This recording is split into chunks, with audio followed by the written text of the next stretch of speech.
तर आता बातमी आहे लातूरमधून। लातूर शहरात ज्योती मंगल जाधव यांच्या नावानं बंगला असल्याचं समोर आलंय। लातूरच्या खडगाव परिसरामध्ये बंगला असल्याचं समोर आलेलं आहे। गेल्या महिनाभरापासून बंगल्याचं काम थांबल्याची माहिती मिळते। वाल्मिक कराडचा लातूरमध्ये बंगला असल्याचा आरोप सुरेश धस यांनी केला।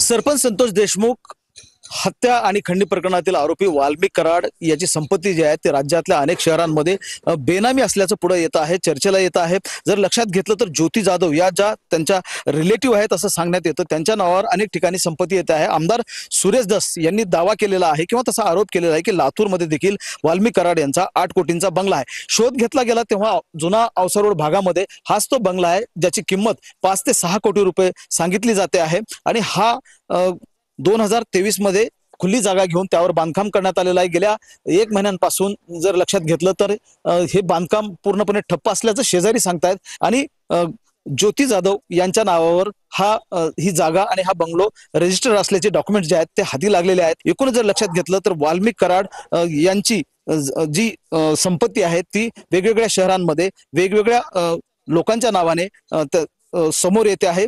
महेंद्र जोंधळे, TVN मराठी, लातूर।